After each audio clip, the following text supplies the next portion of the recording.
प्रभु जैसे बन के रहना चाहिए। ध्यान रखो, आप भी प्रभु के हो, प्रभु जैसे बन के रहो। कुत्ते बिल्ली की तरह मत बन जाओ।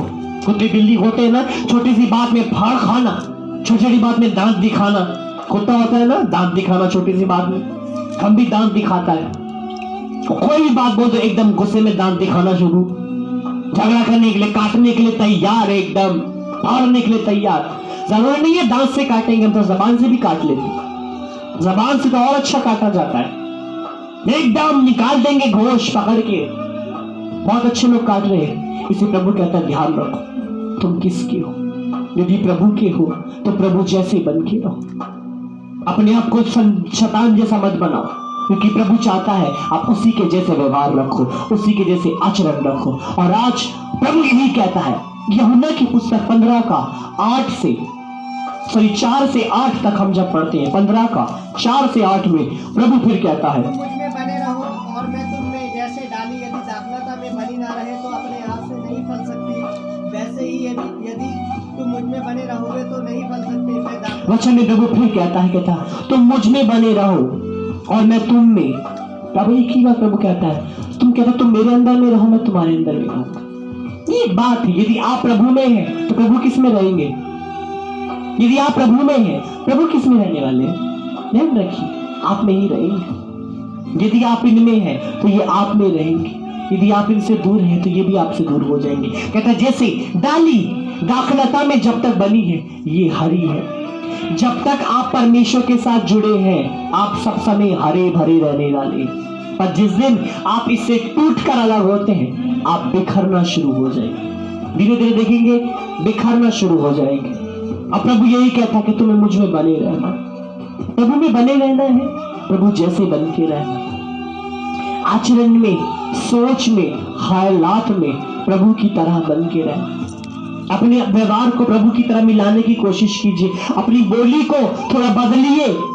ध्यान रखिए, मैं एक बात कह रहा हूं, अपनी बोली को थोड़ा बदल दीजिए, अपने बात करने के तरीके को बदल दीजिए, क्योंकि प्रभु कहता है मैं तुम्हारे अंदर में हूं, मैं तुम्हारे मुंह से बोलूंगा, मैं तुम्हारे अंदर से होकर बात करूंगा। इसलिए अपने आप को थोड़ा प्रभु की तरह मिलाइए, नहीं तो दुनिया जैसे ही बन जाएंगे। कहता है यदि तुम खुदा के, कहते यदि तुम प्रभु में हो तो उसके वचन से जुड़ जाओगे। कहते यदि आप प्रभु में हैं तो इस वचन के साथ में जुड़ जाएंगे, अपने आप को प्रभु के साथ जोड़ ही दोगे। यदि आप प्रभु के हैं तो जुड़ ही जाओगे। ध्यान रखिए, एक पेड़ का डाली कभी दूसरे में नहीं निकलता। अमरूद के पेड़ के साथ में आम का पेड़ का डाली फूट के नहीं निकलता ना, अमरूद का ही डाली निकलता है। आप भी प्रभु में रह के प्रभु जैसे ही बन के निकल सकते। कभी ऐसा नहीं हुआ कि एक पेड़ में 2 तरीके के फल नहीं आते। यदि केले का पेड़ है तो उसमें केला ही आएगा, सेब नहीं लगेंगे, और सेब में केला नहीं लग जाएगा।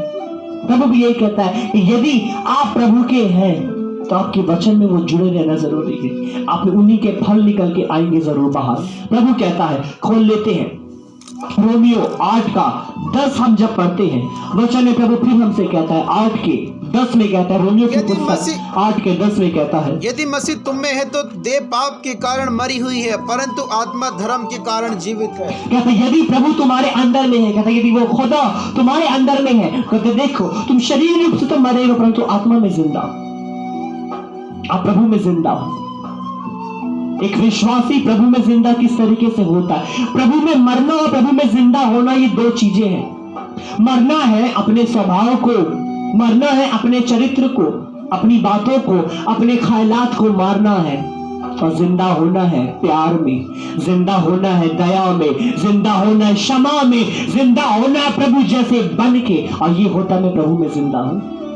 बहुत से लोग हैं जिन्होंने ना अभी तक अपने आप को मारा और ना ये प्रभु में अभी तक जिंदा हुए, क्योंकि ये बदले नहीं ना ये मरे अभी तक। इन्होंने अपने आप को समर्पण नहीं किया, इसलिए जिंदा भी नहीं हो गए। तो वचन यही कहता है कि देखो जब तुम अपने आप को खत्म करते हो, खत्म करना है अपने जैसे स्वभाव को, क्योंकि हम जैसा इंसान ये दूषित है, ये दुनिया के लिए अच्छा नहीं है, ये खुदा के लोगों में सही नहीं है। ध्यान रखो, ये सोच ले कि स्वर्ग राज के लिए फिट नहीं है, स्वर्ग राज में जाने के लिए ये परफेक्ट नहीं है। इसलिए हमें अपने आप को मार के हमें प्रभु के आचरण में जिंदा होना जरूरी है। कहता है कि हमारी नफरत इतनी ज्यादा बड़ी है कि परमेश्वर का प्यार छोटा पड़ गया। बहुत सारे लोग हैं जिन्होंने बहुत सारी नफरत रखी हुई है। अच्छा, कितनों के अंदर में नफरत है? हाथ उठा के बताएं। सारे धर्मी हो? बाबा धर्मी बैठे हैं सारे, सबके हाथ नीचे से सबके सब धर्मी है। दुनिया भर का नफरत लेके चल रहे हैं, सब दिल में भर रखा है। अभी देखो सब क्या कितने नीचे है ना, सब झूठे एक नंबर के, सच्चा कोई नहीं, सब झूठे। देख लीजिए, क्या आपकी नफरत इतनी बड़ी होगी कि प्रभु का प्यार छोटा होगा? क्योंकि आपकी जिंदगी में दो ही चीज रह सकती है, या तो प्रभु का प्यार या तो आपकी नफरत। यदि नफरत ज्यादा हो रही है तो कहीं ना कहीं प्यार छोटा हो गया। और मैंने कहा था मैं नहीं आऊंगा, मैं फिर भी आ गया क्योंकि प्यार ज्यादा है। हालेलुया, प्यार ज्यादा है। खुदा यही कहता है, आप अपनी जिंदगी में किस चीज को रख रहे हो? यदि प्यार को रखोगे तो नफरत अपने आप ही खत्म हो जाएगी। लोगों को नफरत की नजर से देखना मत शुरू कीजिए, प्यार की नजर से देखिए। बदल दीजिए देखने का नजरिया, बदल दीजिए तरीका। और प्रभु यही कहता है कि देख लो आपकी जिंदगी में क्या बड़ा है। 2 कुरिन्थियों 4:6 से 7 हम जब पढ़ते हैं, प्रभु फिर कहता है 2 कुरिन्थियों 4:6 से 7 में कहता है, इसलिए कि परमेश्वर ही है जिसने कहा अंधकार में से ज्योति चमके, और वह हमारे हृदय में चमका कि परमेश्वर की महिमा की पहचान की ज्योति यीशु मसीह के चेहरे से प्रकाशमान हो। और बच्चों में प्रभु एक ही बात कहता है, इसलिए ही कि परमेश्वर ही है जिसने कहा अंधकार में ज्योति चमके, अब वह हमारे हृदयों में चमकती है। परमेश्वर की महिमा की पहचान की ज्योति तो यीशु मसीह के चेहरे से प्रकाश होती है। कहता देखो वो खुदा ही है जिसने अंधेरे में से रोशनी ले आया। ध्यान रखिए, परमेश्वर ही है जो रोशनी लेकर आता है। प्रभु ये जो तुम्हें लेकर आ गया, परमेश्वर ही है जो ज्वाला करता है।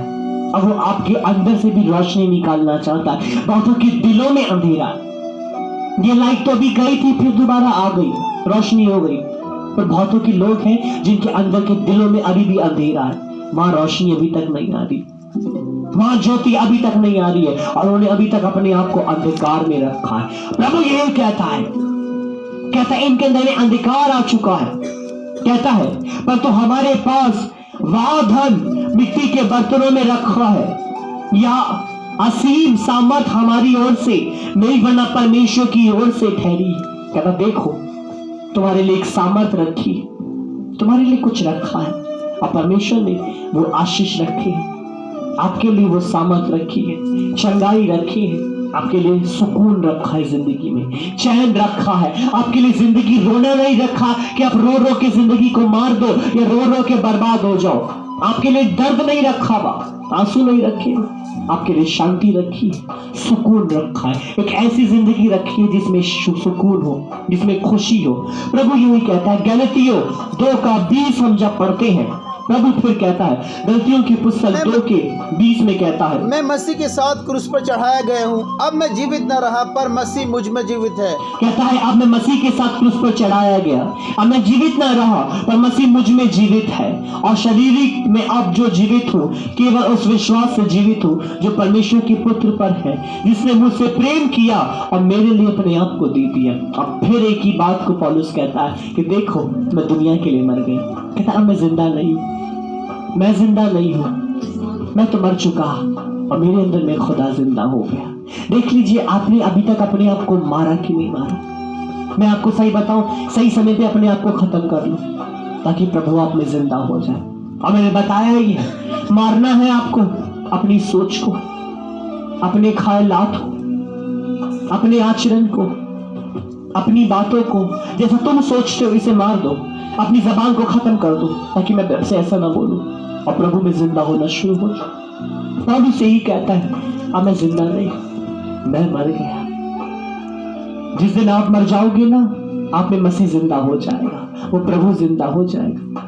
और हमें मरना ही है वो बुरे आचरण में, बुरे ख्यालातों में, इसे मार देना है ताकि एक अच्छा आचरण, एक अच्छा स्वभाव हमारे अंदर जिंदा होना शुरू हो जाए, ताकि लोग आपको देख के बोले ये प्रभु के लोग हैं, इनमें प्रभु बसता है, इनकी जिंदगी में प्रभु। दूसरे लोग आपको देख के बोलेंगे, आसपास के लोग आपको बोलेंगे ये प्रभु के लोग हैं, ये प्रभु के लोग हैं, क्योंकि इनके स्वभाव बदल गए, इनके आचरण बदल गए।